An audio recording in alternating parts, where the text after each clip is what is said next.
السلام علیکم. آپ سن رہے ہیں ہمارے اکابرین کے قیمتی ملفوظات. دھیان کے ساتھ سنیے اور پورا سنیے. ہماری بنیادی اور اہم ذمہ داری ہے کہ اپنے گھروں کے اندر 5 اعمال کے ساتھ تعلیم کے حلقے لگانا. قرآن کا حلقہ ہے اور کتابی تعلیم ہے، 6 صفات کا مذاکرہ ہے اور تشکیل ہے اگلے دن کے اعمال کا مشورہ ہے. کل کون قرآن کا حلقہ لے گا، کل کون تجوید کا کتابی تعلیم پڑھے گا، اور کل 6 صفات اور تشکیل کون کرے گا. 3 اعمال کا ہمیں مشورہ کرنا. یہ قرآن کے حلقے میرے بھائیوں دوستوں بزرگوں، یہ قرن اول سے یہ عمل چلا آ رہا ہے. جب سے نبوت کا سلسلہ اور جب سے وحی کا سلسلہ شروع ہوا، اس وقت سے یہ قرآن کے حلقے، آیتوں کے سیکھنے سکھانے کے حلقے ایک ایک گھر کے اندر لگ چکے تھے. یہ اصلی بات، ایک ایک گھر کے اندر. اور اس کا مقصد صرف قرآن کو پڑھنا سیکھنا ہی نہیں ہوتا تھا، بلکہ قرآن کے انوارات اور قرآن کے ذریعے جو ہدایت مطلوب ہے، اور اس قرآن کے ذریعے سے جو کفر و شرک اور گندگیوں کو زندگیوں سے ختم کرنا مطلوب ہے، جس باطل کو توڑنا مطلوب ہے، یہ اصل بات ہے کہ وہ باطل ٹوٹ جائے اور وہ گندگیاں زندگیوں سے ختم ہو جائے اور وہ مکمل تزکیہ حاصل ہو جائے، جس تزکیے کا وعدہ اللہ تعالیٰ نے ان قرآنی حلقوں پر فرمایا. یہ اصل بات.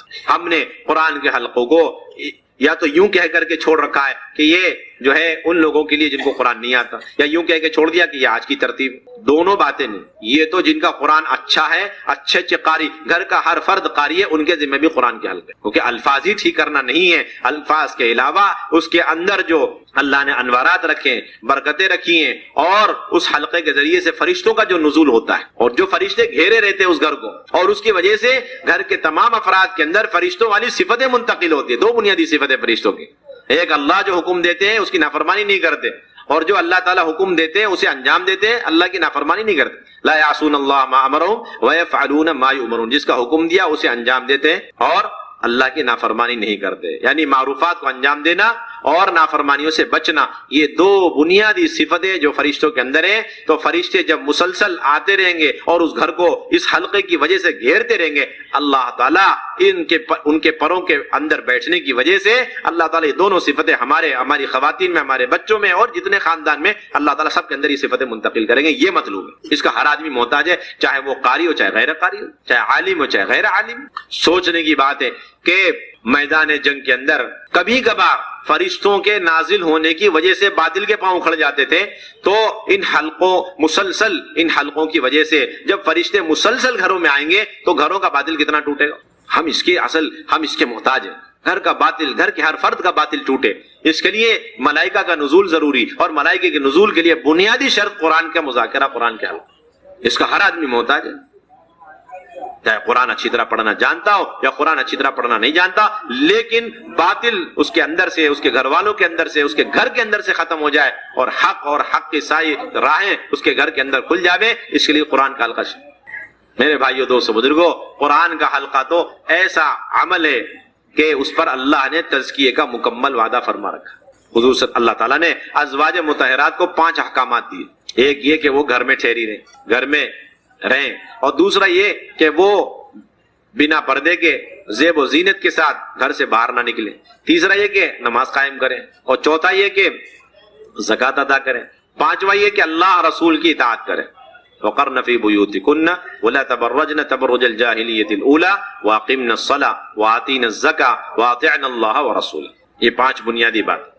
پھر اللہ نے فرمایا ان 5 احکامات پر عمل کرنے کے لیے علم شرط ہے جو 2 چیزوں پر موقوف ہے، ایک قرآن، دوسرا حدیث. اب اس کا حکم اللہ نے دیا ایک آیت چھوڑ کر، وَاذْكُرْنَ مَا يُتْلَى فِي بُيُوتِكُنَّ مِنْ آيَاتِ اللَّهِ وَالْحِكْمَةِ، جس کے 2 ترجمے مفسرین نے لکھے، 2 معنی. ایک تو یہ ہے کہ اللہ کی آیتوں کا تذکرہ، قرآن کی جو آیات ہیں ان کا تذکرہ ہو، اور حکمت کا تذکرہ، حکمت سے مراد سنت لیے، یعنی قرآن حدیث دونوں کے تذکرے ہوتے رہنے چاہیے. گھر کے اندر قرآن اور حدیث دونوں کے تذکرے ہونے چاہیے. ان کو یاد رکھنا چاہیے، انہیں یاد رکھو، ان کے تذکرے کرتے رہو، تاکہ اس کے ذریعے سے ان 5 احکامات پر عمل کرنا آسان ہو جائے. تو یہ 5 احکامات، اور یہ 5 احکامات اچھی طریقے سے ہماری زندگیوں میں آ جائیں، اس کے لیے قرآن کے حلقے اور اسی طرح حدیث کے حلقے، تعلیم کے حلقے.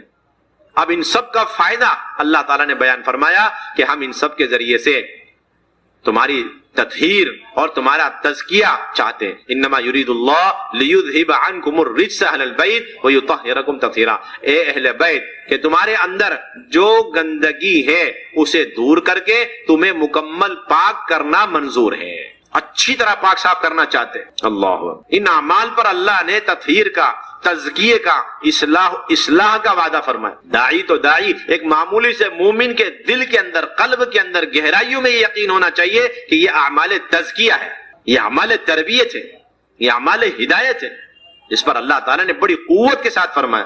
جب یہ اعمال اہل بیت کے لیے تزکیہ اور تربیہ ہے تو امت کے لیے یہ اعمال کتنا تربیت اور تزکیے کا ذریعہ ہے. ہم کیسے ان اعمال سے مستغنی ہو سکتے ہیں؟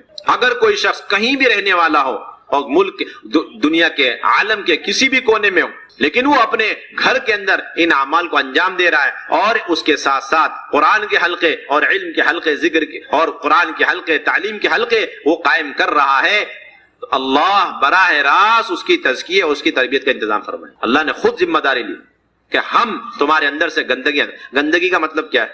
گندگی کے تو بے شمار معنی آتے ہیں. بدھ کے معنی میں بھی آتا ہے رجس، اور گناہ کے معنی میں بھی آتا ہے، عذاب کے معنی میں بھی آتا ہے، اور مطلقاً نجاست کے معنی میں بھی آتا ہے. ان سب کا خلاصہ یہ ہے کہ ہر ایسی چیز کو رجس یعنی گندگی کہتے ہیں جس سے طبیعت کو بھی نفرت ہو اور شریعت میں بھی اس کی گنجائش نہ ہو، شریعت میں بھی اس کی گنجائش نہ ہو. اور علماء نے لکھا ہے کہ یہ گندگی رجس، گناہوں والی رجس گندگی ہے، یعنی ان اعمال کے ذریعے سے گناہ اور گناہ ہونے سے اللہ محفوظ فرمائیں گے، گناہوں سے بچائیں گے، اور اگر گناہ کر لینے کے نتیجے میں جو گندگی لگ گئی ہمارے ساتھ اسے اللہ دھو کے رکھ دے گا. ایسا تو کوئی ہو ہی نہیں سکتا جو گناہوں سے بالکل معصوم ہے، محفوظ ہو. چھوٹے بڑے چلتے رہتے ہیں، تو کم سے کم درجہ یہ ہے کہ ان گناہوں کی جو گندگیاں، نحوستیں ہمارے ساتھ لگی ہوئی ہیں، اور علماء نے یہاں تک لکھا ہے کہ یہ گندگی اور رجس عقیدے کے اندر بھی ہوتی ہے. ایمان اعمال میں کمی کمزوری ہے، یہ ایمان عقیدے کے اعتبار سے گندگی ہے. اور عبادات کے اندر جو غفلت، سستی، لاپرواہیاں، یہ عبادات کی گندگی ہے. اور معاملات کی گندگی، معاشرے کی گندگی، جس لائن کی گندگی ہوگی نافرمانی کی وجہ سے، اللہ ساری گندگیوں کو ان اعمال دعوت کے ذریعے سے اللہ تعالیٰ دور فرمائیں گے اور مکمل پاک صاف فرما دیں گے. ابھی تو میرے بھائیو، دوستو، بزرگوں، ہم اس کو تو غلو سمجھتے ہیں. ابھی تک ہمارے اندر بصیرت نہیں ہے کہ یہ کتنا زبردست تزکیے کا عمل ہے، کتنی زبردست تربیت کا عمل ہے. اس لیے اس یقین کے ساتھ ان اعمال کو اپنے گھروں میں سب سے پہلے کرنا، اور پوری قوت اور طاقت کے ساتھ ایسی کوشش لگانی کہ امت کے ہر گھر اور ہر ایک کے گھر کے اندر یہ اعمال زندہ ہو جائے. یہ ہم سب کی ذمہ داری. جس کا وقت لگا ہوا اس کے گھر میں بھی، جس کا وقت نہیں لگا اس کے گھر میں بھی، ایک ایک ایمان والے کے گھر میں یہ تعلیم 5 اعمال کے ساتھ زندہ ہو جائے. یہ ہم سب کی ذمہ داری اس یقین کے ساتھ کرنا کہ یہ تزکیہ کا بنیادی عمل.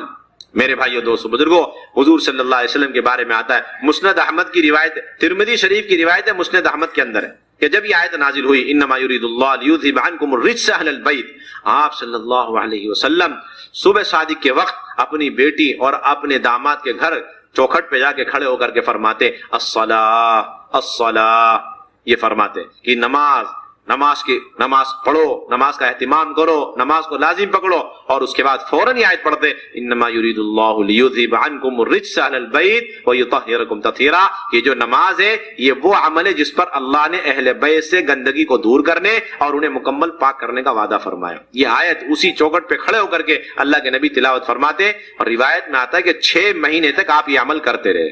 6 مہینے تک یہ عمل فرماتے. میرے بھائیوں، دوستو، بزرگوں، سب سے بڑی فکر کی بات یہ ہے کہ خود ہمارا کام کرنے والا عملہ یہ اپنے گھروں کی تعلیم کی پابندی میں انتہائی کمزور. ان کی پہلی ذمہ داری کہ اپنی ذات سے گھروں کی تعلیم میں شرکت کریں. ہم کسی بھی قیمت پر، کسی بھی اعتبار سے گھروں کی تعلیم سے مستغنی اور بے نیاز نہیں ہو سکتے. خود حضرت عائشہ رضی اللہ عنہ فرماتی ہیں کہ آپ صلی اللہ علیہ وسلم گھر تشریف لاتے تو ہمارے سامنے حدیثیں سناتے. ایک مرتبہ گھر تشریف لائے تو یہ حدیث سنائی کہ اگر انسان کے پاس سونے کی ایک وادی یا پہاڑ ہو تو وہ دوسرے کی تمنا کرے گا، اور اگر دوسرا پہاڑ ہو تو تیسرے کی کرے گا، اور اس کی خواہش تو قبر کی مٹی بھرے گی. یہ حدیث اس انداز سے جناب رسول اللہ صلی اللہ علیہ وسلم نے سنائی کہ ہم ساری خواتین کا ذہن دنیا سے آخرت کی طرف پلٹ گیا. میرے بھائیو، دوستو، بزرگوں، آپ صلی اللہ علیہ وسلم جب باہر کے اتنے تقاضوں کے باوجود گھر آ کر کے اپنی بیویوں کی تعلیم و تربیت کے لیے حدیث خود سنا رہے اپنے زبان مبارک سے، تو ہم کون ہوتے جو یہ کہہ لیں کہ ہم باہر کے تقاضے جوڑ مشورے میں ہیں اس لیے گھر کی تعلیم کے لیے وقت نہیں ہے. انتہائی ناقص سوچ ہے، انتہائی کمزور بات. ہمیں اتنا وقت ضرور نکالنا چاہیے جس میں ہم اپنے بیوی بچوں کو، گھر والوں کو، والدین کو، بہنوں کو لے کر بیٹھیں اور ان کے قرآن کی تعلیم میں، قرآن کے حلقوں میں، تعلیم کے حلقوں میں اہتمام کریں. مفتی شفیع صاحب رحمۃ اللہ علیہ نے لکھا ہے کل قیامت میں اس دیندار کو سب سے زیادہ عذاب میں مبتلا کیا جائے گا جس کے گھر والے دین سے غافل ہوں گے. اللہ ہم سب کی حفاظت فرمائے. سب سے زیادہ عذاب اس دیندار کو دیا جائے گا جس کے گھر والے دین سے غافل ہوں گے، اس کی غفلت کی وجہ سے. محنت کرنی چھوڑ دی، بہاری کی محنت میں لگا رہا، اس نے بیوی بچوں کی فکر نہیں کری، تو یہ بہت ہی عتاب اور بہت ہی عذاب اور سخت وعید کی بات. اس لیے ہم ان 5 اعمال کے ساتھ تعلیم کے حلقے اپنے گھروں سے لے کر امت کے ہر گھر، امت یعنی پورے امت اور امت کے ایک ایک فرد کے اندر، ایک ایک گھر کے اندر زندہ کرنے کی ہمیں فکر کوشش کرنی. اس کے لیے روزانہ کا مشورہ بھی، ہفتے واری مشورہ، ماہانہ جوڑ، ان تمام جو ہے مشوروں میں، جوڑوں میں ہمیں اس کی فکر کریں. اسی طرح میرے بھائیوں، دوستوں، بزرگوں، ایک دن منتخب سے پڑھیں اور ایک دن فضائل اعمال، فضائل صدقات سے، اور گھر کے سارے لوگ بدل بدل کے سارے اعمال کریں، چھوٹے بھی کریں، بڑے بھی کریں، مرد بھی، عورتیں بھی، سب لوگ سارے اعمال مشورے سے بدل بدل کے کریں. ویڈیو کے نیچے سبسکرائب کے بٹن پہ کلک کریں، بیل کے آئیکن پہ کلک کیجئے تاکہ ہر نئی ویڈیو کی نوٹیفیکیشن